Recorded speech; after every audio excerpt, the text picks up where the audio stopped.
তোমাদের জাতির পিতা হযরত ইব্রাহিম আলাইহিস সালাম। কোরআনের আয়াতকে বাদ দিয়ে জোর করে যারা জাতির পিতা দাঁড় করিয়েছিলেন, একটা আওয়াজ দাঁড়িয়ে নেই, সব মিশে গেছে। এমনকি এক্সপ্রেসওয়ের নাম পর্যন্ত জনগণ এখন পাল্টিয়ে দিয়েছে জাতির পিতা ইব্রাহিম আলাইহিস সালাম এক্সপ্রেসওয়ে।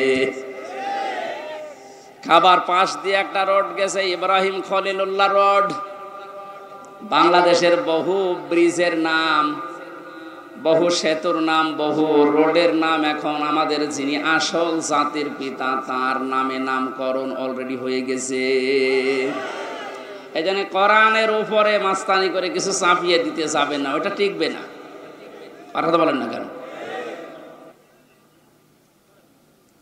কোরআনে সূরা হজের ভেতরে আল্লাহ মূর্তির বিরুদ্ধে কথা বলেছিলেন যে মিথ্যা কথা থেকে বেঁচে থাকবা আর মূর্তি পূজা থেকে বেঁচে থাকবা। অথচ সেইটা জাতির উপরে মুশরিকদের কথা মতো অনেকেই চাপিয়ে দিয়ে মনে করেছিল অমর হয়ে যাবে। আমার তো এখন মনে হচ্ছে যত টাকা খরচ হয়েছিল এই ভুয়া জাতির পিতার জন্য, সব টাকাগুলো এখন পানিতে ফেলেছে। এগুলো যদি মানুষের জন্য খরচ করতেন, এই মানুষগুলোই এই লোকটার জন্য হয়তো দোয়া করলে আল্লাহ কবুল করলেও করতো, কিন্তু যা করলেন দোয়া করার মতো রাস্তাও আর তো রাখলেন না, সব নষ্ট করে দিলেন। আমাদের যে নাম মুসলিম, আজ অনেকেই স্লোগান দিচ্ছে তুমি কে আমি কে, বাঙালি বাঙালি, এটা বলা জায়েজ নেই। আমাদের পরিচয় বাঙালি না, আমাদের পরিচয় মুসলিম। কথা বলেন না কেন? আর দেশ হিসাবে যেহেতু বাস করি এই দেশে, এই জন্য আমরা বাংলাদেশি। এই শব্দটাকে আমি বানালাম।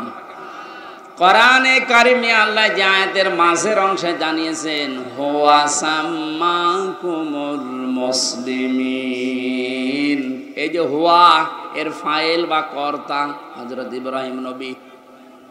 আমাদের যিনি জাতির পিতা তিনি আমাদের নাম দিয়েছেন যে তোমরা মুসলিম জাতি হিসাবে তোমাদের নাম আমি মুসলমান, এটা রাখলাম। বলেন সুবহানাল্লাহ। আমার ভাইরা, এখান থেকে যে মাসলাটা বের হয়, মা বোনেরা যারা বিভিন্ন জায়গায় বসে শুনতেছেন, আপনারও এখানে একটা দায়িত্ব বের হয়। মার বাবা হিসাবে দায়িত্ব হচ্ছে সন্তান হওয়ার পরে মা বাবার প্রথম দায়িত্ব হচ্ছে তার একটা অর্থবোধক ইসলামী সুন্দর নাম রাখা। যেহেতু আমাদের পিতা হযরত ইব্রাহিম নবী তিনি জাতির পিতা হিসাবে জাতির নাম রেখে দিলেন মুসলিম বা মুসলমান, আমরাও যারা সন্তানের মা বাবা হব আমাদের প্রথম দায়িত্বই হবে একটা অর্থবোধক নাম রাখা। এটা আমাদের জাতির পিতা ইব্রাহিম নবী আলাইহিস সালাম থেকে আমরা পেয়েছি।